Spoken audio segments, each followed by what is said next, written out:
The best Doctor Who season finales. Russell T Davies has promised an explosive, devastating finale for Ncuti Gatwa's first season. So while we wait for the new episodes, we take a look back at some of the best Doctor Who season finales in the show's history.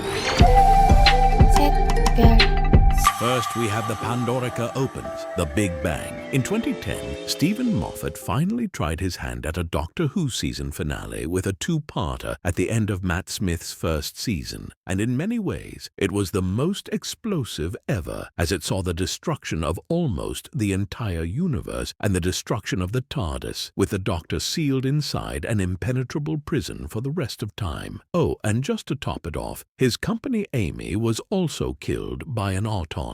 Of course, this was just the first part of the Doctor Who season finale, and Moffat managed to put everything back together in his characteristic timey-wimey manner. This Doctor Who season finale was as cinematic as it was confusing, but truly epic in scale. The combination of Daleks, Cybermen, Sontarans, and a whole host of other Doctor Who monsters made it feel like an anniversary special, or the fans' ultimate dream. Next, we have World Enough and Time, The Doctor Falls. Speaking of ultimate fan dreams, the Series 10 Doctor Who finale was a mind-blowing mashup of ideas. For starters, there was Missy, the female version of the Master who, in this story, is claiming to have changed her ways and allied herself with the Doctor. Then there was the surprise appearance of one of her past incarnations, played by John Sim, making this the first time in history that two versions of the Master have appeared together on screen. And as if that wasn't enough, there were also Cybermen for the Doctor to contend with. But in a dramatic twist, there were multiple generations of Cybermen, including the original Mondasian versions that the Doctor encountered in the 10th planet. And then there was the death of his companion Bill, who was shot and then cyber-converted. Then there was the death of the Doctor himself, gunned down by a Cyberman and triggering his regeneration. And then there was the surprise appearance of the first Doctor, played by David Bradley. It's a truly maddening list, but a sign that Stephen Moffat was determined to go all out for his last Doctor Who season finale. He would leave the show at the end of the next episode, handing the reins over to Chris Chibnall. Furthermore, we have Bad Wolf, The Parting of the Ways. Prior to Bad Wolf and The Parting of the Ways, we hadn't really seen any proper Doctor Who season finales before. The seasons of the classic era just sort of ended, and stakes didn't tend to build over the course of a series, although occasionally the final stories did feature a Doctor's regeneration. And whilst this is also true of Bad Wolf and The Parting of the Ways, with the 9th Doctor regenerating in its closing moments, this was undoubtedly the first of the true Doctor Who season finales. Over the course of the 2005 series, viewers had been on tenterhooks to learn the true identity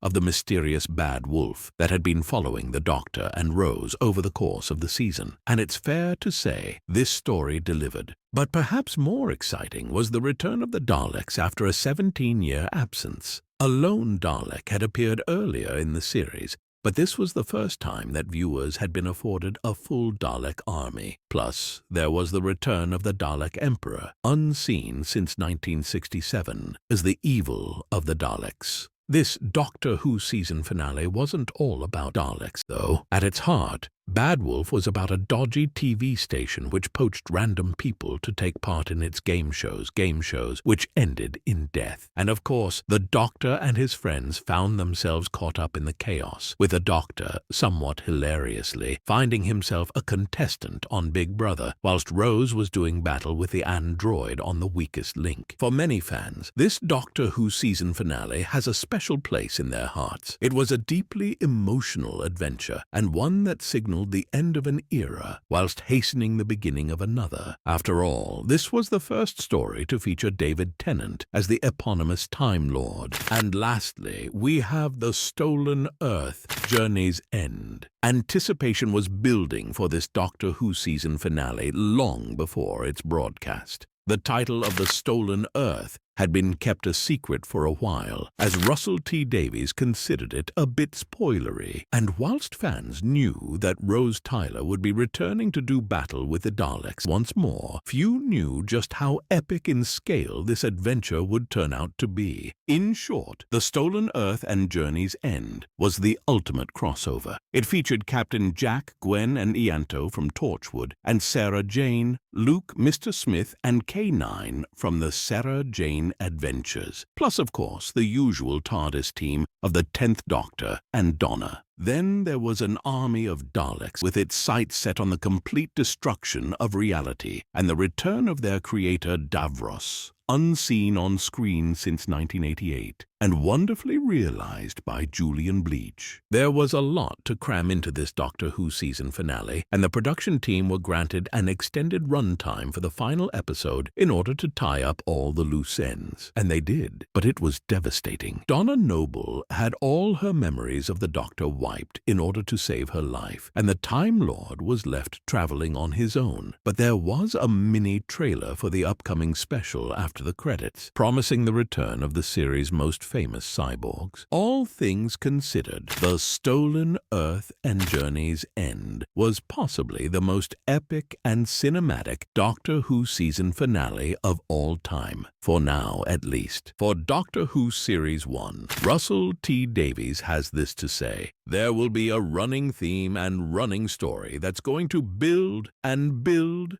and build to the most devastating finale. Literally, the biggest finale ever. There's some shots of that in the trailers coming up. Oh my God, you're gonna die." So I guess we'll have lots more to talk about soon, assuming we live. In the meantime, which is your favorite Doctor Who season finale? Let us know in the comments below.